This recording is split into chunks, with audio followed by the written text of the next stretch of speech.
जय श्री राधे कृष्ण। आप सभी का आपके अपने YouTube channel VK Mishra present में बहुत बहुत स्वागत है। आइए आज आप सब सुनेंगे गणेश पुराण प्रथम खंड में दूसरे अध्याय की कथा। अगर पिछले अध्याय का कथा आपने नहीं सुना हो तो चैनल पे प्लेलिस्ट बनाया गया है गणेश पुराण खंड 1 के नाम से, आप वहां से पिछले अध्यायों का कथा श्रवण कर सकते हैं। तो बोलिए प्रेम से भगवान गणेश की जय, सर्वदेवी देवता की जय। सूत जी बोले, हे शौनक जी, यह एक तथ्य भी है कि गणेश जी ही उसके पात्र भी हैं। वे बड़े देवता का भी कार्य सिद्धि में विघ्न उपस्थित होने पर उन विघ्नराज का आश्रय न लिया हो। हे शौनक, वे देव भी बड़े दयालु हैं। नाम तो शिवजी का ही आशुतोष है, किंतु वे सर्वात्मा और सर्वरक्षक प्रभु तो शिव जी की अपेक्षा भी शीघ्र ही प्रकट हो जाते हैं। उनका भक्त कभी किसी संकट में नहीं पड़ता। यदि प्रारब्ध वसात कभी किसी विपत्ति में पड़ भी जाता है तो गणेश्वर की उपासना करने पर उनके अनुग्रह से उनके समस्त दुख दूर होकर परम सुख की प्राप्ति होती है। शौनक जी ने कहा कि हे सूत जी, हे महाभाग, हे महाप्रभु, मैं गणेश जी के विभिन्न चरित्रों का अध्ययन करना चाहता हूँ, तो मुझे बतलाइए कि किस ग्रंथ का अवलोकन करूँ। हे दयामय, आपको तो उनके समस्त चरित्र विदित हैं। यदि आप ही उन्हें सुनाने की कृपा करें तो मेरा अत्यधिक उपकार होगा। सूत जी बोले, हे शौनक, भगवान गणेश्वर के इतने चरित्र हैं कि उन सब का कथन इस जिह्वा से संभव नहीं, क्योंकि प्रभु अनंत, प्रभु चरित अनंता वाली बात समस्त विद्वान ऋषि मुनि कहते हैं। फिर भी गणेश जी प्रथम पूजा के अधिकारी होने के कारण समस्त देव चरित्रों में जुड़े हुए हैं, इसलिए उनका प्रभाव भी सर्वाधिक व्यापक है। हे मुने, हे शौनक, वे भगवान सर्व सामर्थ्य हैं। वे सभी का तिरस्कार करने में सामर्थ्य हैं, किंतु उनका तिरस्कार कोई भी नहीं कर सकता।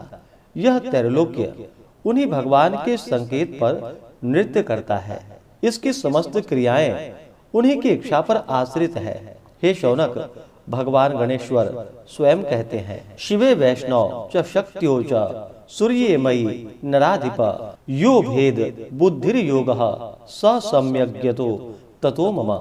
हे नरेश्वर, हे वरेण्य, शिव, विष्णु, शक्ति, सूर्य और मुझ गणेश में जो अवेद्य बुद्धि योग है, मेरे मत में वही सम्यक योग है। इससे यह भी सिद्ध है कि समस्त देवता उन्हीं के स्वरूप हैं। वे ही भगवान विभिन्न कार्य रूपों के अनुसार अपना भिन्न भिन्न नाम रखते हैं। हे मुनि श्रेष्ठ, उन सब देवताओं के चरित्र भी उन्हीं गणराज के चरित्र हैं। यद्यपि सब चरित्र एक ही ग्रंथ में मिलने संभव नहीं, फिर भी गणेश्वर के अनेकों प्रमुख चरित्रों का वर्णन गणेश पुराण में हुआ है। राजा सोमकांत का वृतांत कथन। शौनक जी ने पूछा कि हे प्रभु, गणेश्वर पुराण का आरंभ किस प्रकार हुआ, यह मुझे बतलाने की कृपा करें। इस पर सूत जी कहने लगे कि हे शौनक, यद्यपि गणेश पुराण है तो बहुत प्राचीन, क्योंकि भगवान गणेश्वर तो आदि हैं। न जाने कब से गणेश जी अपने उपासकों पर कृपा करते चले आ रहे हैं। उनके अनंत चरित्र हैं, जिनका संग्रह एक महापुराण का रूप ले सकता है। उसे एक बार भगवान नारायण ने नारद जी को और भगवान ने शंकर को और जगत जननी पार्वती जी को सुनाया था। बाद में वही पुराण संक्षेप रूप में ब्रह्मा जी ने महर्षि वेद व्यास को सुनाया और फिर व्यास जी से महर्षि भृगु ने सुना। भृगु ने कृपा करके सौराष्ट्र के एक राजा सोमकांत को सुनाया। तब से वह पुराण अनेक कथाओं में विस्तृत होता हुआ और अनेक कथाओं से रहित होता हुआ अनेक रूप में प्रचलित है। शौनक जी ने पूछा कि हे भगवान, आप यह बताने का कष्ट करें, राजा सोमकांत कौन था? उसने महर्षि से गणेश पुराण का श्रवण कहाँ किया था? उस पुराण के श्रवण से उसे क्या क्या उपलब्धियां हुई? हे नाथ, मुझे श्री गणेश्वर की कथा के प्रति उत्कंठा बढ़ती जा रही है। सूत जी बोले कि हे शौनक, सौराष्ट्र के देवनगर नाम की एक प्रसिद्ध राजधानी थी। वहां का राजा सोमकांत था। वह अपनी प्रजा का पुत्र के समान पालन करता था। वह देव ज्ञान संपन्न, शस्त्र विद्या में पारंगत एवं प्रबल प्रतापी राजा, समस्त राजाओं में मान्य तथा अत्यंत वैभवशाली था। उसका ऐश्वर्य कुबेर के भी ऐश्वर्य को लज्जित करता था। उसने अपने पराक्रम से अनेकों देश जीत लिए थे। उसकी पत्नी अत्यंत रूपवती, गुणवती, धर्मज्ञा एवं वह पतिव्रत, धर्म का पालन करने वाली थी। वह सदैव अपने प्राणनाथ की सेवा में लगी रहती थी। उसका नाम सुधर्मा था। जैसे वह पतिव्रता थी, वैसे ही राजा भी एक पत्नीव्रत का पालन करने वाला था। उसके हेमकांत नामक एक सुंदर पुत्र था। वह भी सभी विद्याओं का ज्ञाता और अस्त्र शस्त्र आदि के अभ्यास में निपुण हो गया था। यह सभी श्रेष्ठ लक्षणों से संपन्न, सद्गुणी एवं प्रजाजनों के हितों का अत्यंत पोषक था। इस प्रकार राजा सोमकांत स्त्री, पुत्र, पशु, वाहन, राज्य एवं प्रतिष्ठा आदि से सब प्रकार सुखी था। उसे दुख तो था ही नहीं। सभी राजागण उसका हार्दिक सम्मान करते थे तथा उसकी श्रेष्ठ कृति भी संसार व्यापी थी। परंतु युवावस्था के अंत में सोमकांत को घृणित कुष्ठ रोग हो गया। उसके अनेक उपचार किए, किंतु कोई लाभ नहीं हुआ। रोग शीघ्रता से बढ़ने लगा और उसके कीड़े पड़ गए। जब रोग की अवधि वृद्धि होने लगी और उसका कोई उपचार न हो सका, तो राजा ने मंत्रियों को बुलाकर कहा कि हे सुब्रतो, जाने किस कारण यह रोग मुझे पीड़ित कर रहा है। अवश्य ही यह किसी पूर्व जन्म के पाप का ही फल होगा। इसलिए मैं अब अपना समस्त राजपाट छोड़कर वन में रहूंगा। मेरे पुत्र हेमकांत को मेरे समान मानकर राज्य शासन का धर्म पूर्वक संचालन कराते रहे। यह कहकर राजा ने शुभ दिन दिखवाकर अपने पुत्र हेमकांत को राज्य पद पर अभिषिक्त किया और अपनी पत्नी सुधर्मा के साथ निर्जन वन की ओर चल दिया। प्रजापालक राजा के वियोग में समस्त प्रजाजन अश्रु बहाते हुए उनके साथ चले। राज्य की सीमा पर पहुंचकर राजा ने अपने पुत्र, अमात्यगण और प्रजाजनों को समझाया, आप सब लोग धर्म के जानने वाले, श्रेष्ठ आचरण में तत्पर एवं सहृदय हैं। यह संसार तो वैसे ही परिवर्तनशील है। जो आज है वह कल नहीं था और आने वाले कल में भी नहीं रहेगा। इसीलिए मेरा जाने से दुख का कोई कारण नहीं है। मेरे स्थान पर मेरा पुत्र सभी कार्यों को करेगा। इसलिए आप सब इसके अनुशासन में रहते हुए उसे सदैव सम्मति देते रहे। फिर पुत्र से कहा कि बेटा, यह स्थिति सभी के समक्ष आती रही है। हमारे पूर्व पुरुष भी परंपरागत रूप से वृद्धावस्था आने पर वन में जाते रहे हैं। मैं कुछ समय पहले ही वन में जा रहा हूँ, तो कुछ पहले या पीछे जाने में कोई अंतर नहीं पड़ता। यदि कुछ वर्ष बाद जाऊं, तब भी मोह का त्याग करना ही होगा। इसलिए हे वत्स, तुम दुखित मत हो और मेरी आज्ञा मानकर राज्य शासन को ठीक प्रकार से चलाओ। ध्यान रखना, क्षत्रिय धर्म का कभी त्याग न करना और प्रजा को सदा सुखी रखना। इस प्रकार राजा सोमकांत ने सभी को समझा बुझाकर वहां से वापस लौट आया और स्वयं अपनी पतिव्रता भार्या के साथ वन में प्रवेश किया। पुत्र हेमकांत के आग्रह से उसने सुबल और ज्ञानगम्य नामक 2 अमात्यों को भी साथ ले लिया। उन सब ने एक समतल एवं सुंदर स्थान देखकर वहां विश्राम किया। तभी उन्हें एक मुनि कुमार दिखाई दिया। राजा ने उनसे पूछा, तुम कौन हो, कहाँ रहते हो? यदि उचित समझो तो मुझे बतलाओ। मुनि बालक ने कोमल वाणी में कहा, मैं महर्षि भृगु का पुत्र हूँ। मेरा नाम चैवन है। हमारा आश्रम निकट ही है। अब आप भी अपना परिचय दीजिए। राजा ने कहा, मुनि कुमार, आपका परिचय पाकर मुझे बड़ी प्रसन्नता हुई। मैं सौराष्ट्र के देवनगर नामक राज्य का अधिपति रहा हूँ। अब अपने पुत्र को राज्य देकर मैंने अरण्य की शरण ली है।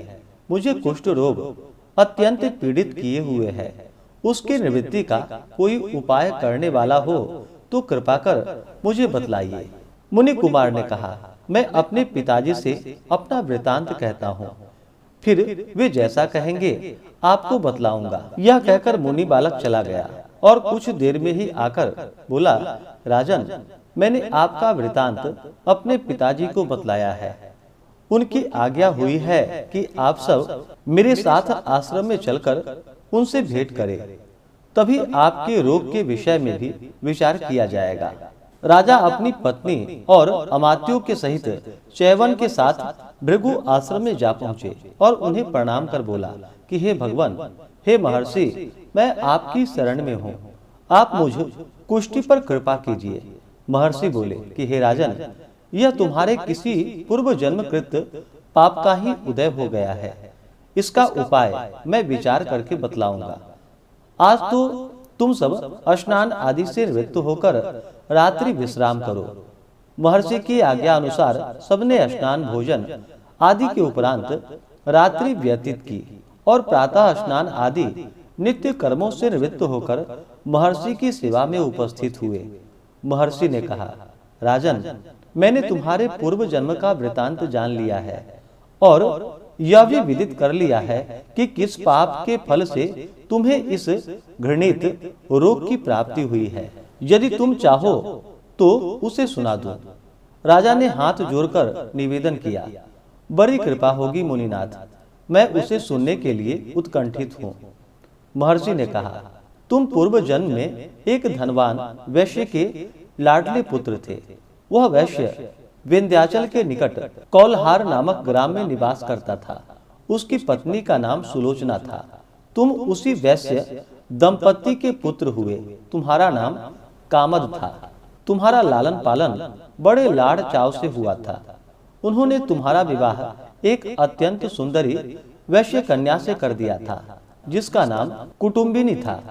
यद्यपि तुम्हारी भार्या सुशीला थी और तुम्हें सदैव धर्म में निरत देखना चाहती थी, किंतु तुम्हारा स्वभाव वासना अंध होने के कारण दिन प्रतिदिन उच्च श्रृंखल हो जाता था।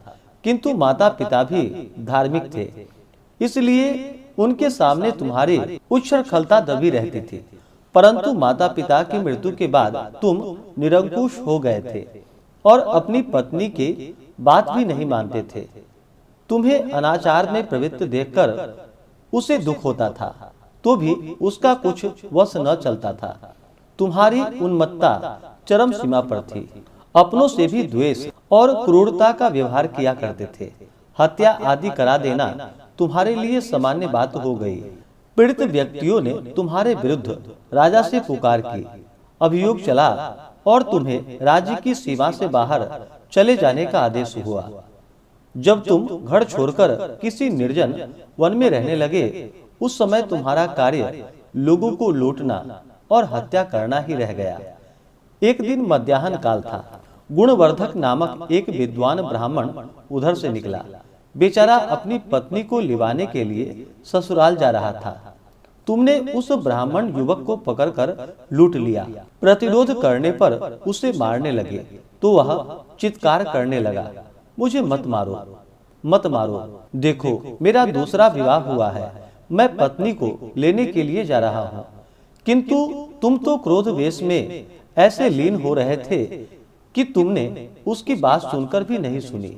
जब उसे मारने लगे तो उसने शाप दे दिया, अरे हत्यारे, मेरी हत्या के पाप से तू सहस्त्र कल्प तक घोर नरक भोगेगा। तुमने उसकी कोई चिंता न की और सिर काट लिया। राजन, तुमने ऐसी ऐसी एक नहीं बल्कि अनेक निरीह हत्याएं की, जिसकी गणना करना भी पाप है।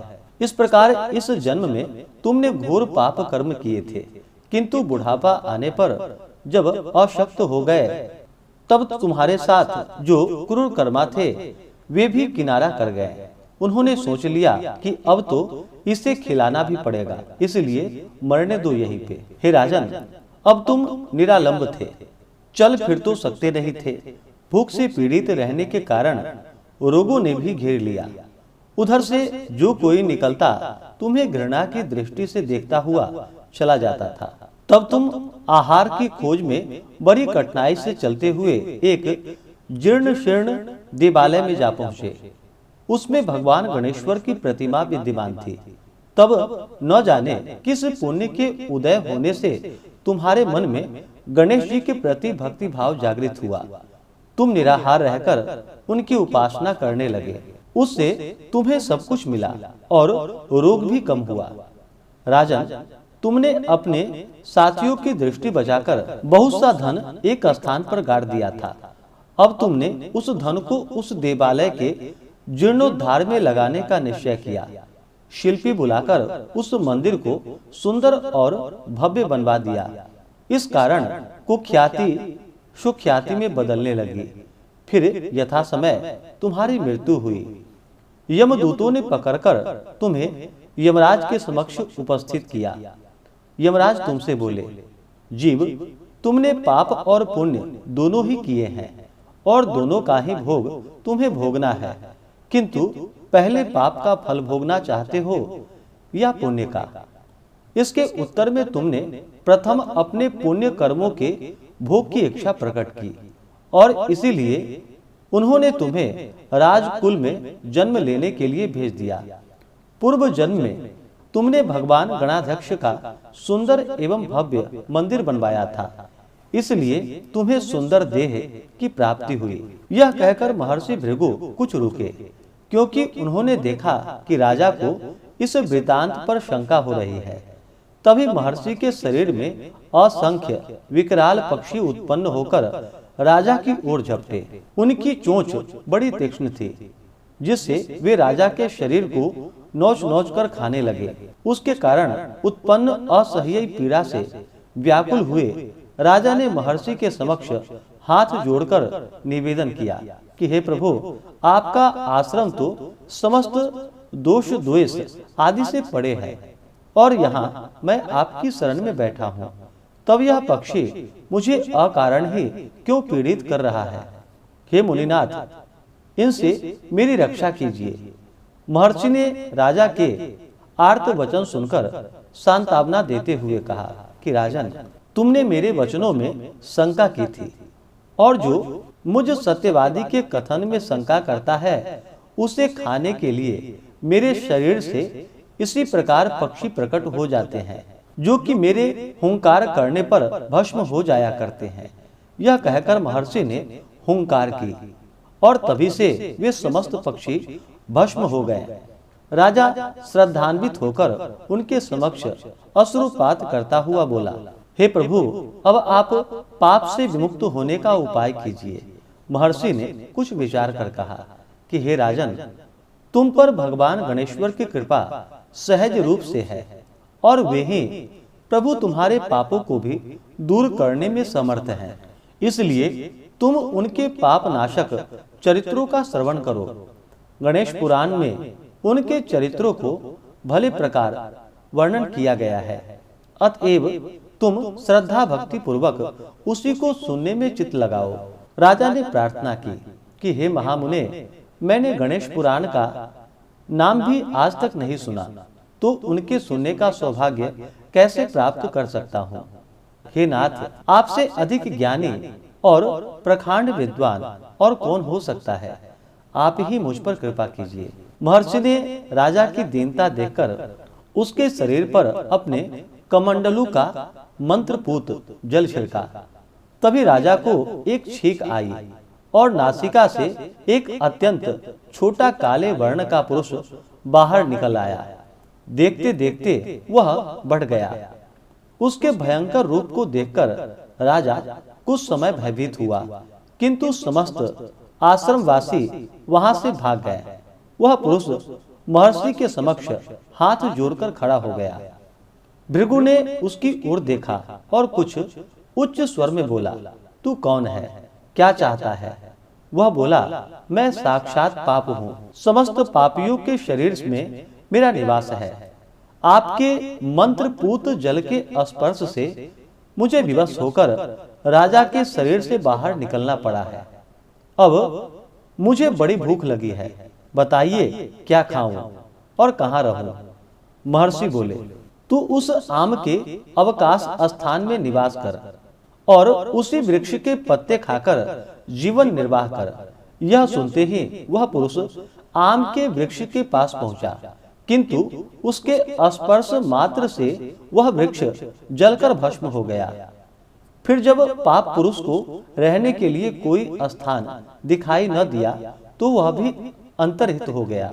इस प्रकार से श्री गणेश पुराण प्रथम खंड में दूसरे अध्याय की कथा पूर्ण हुई। तो बोलिए प्रेम से भगवान गणेश की जय, सर्वदेवी देवता की जय। इसके आगे की कथा जो कि आप अगले अध्याय में सुनेंगे। इसी प्रकार से ज्ञानवर्धक जानकारियां प्राप्त करते रहने के लिए, व्रत पूजा के बारे में जानने के लिए, कथा को सुनने के लिए चैनल पे अगर आप पहली बार आए हैं तो चैनल को लाल बटन दबा करके सब्सक्राइब करें, साथ में बेल आइकन घंटी को दबाएं ताकि आने वाली वीडियो का नोटिफिकेशन आपको समय से मिलता रहे। वीडियो को लाइक करें, शेयर करें। सुखी रहें और स्वस्थ रहें। जय श्री राधे कृष्ण। धन्यवाद।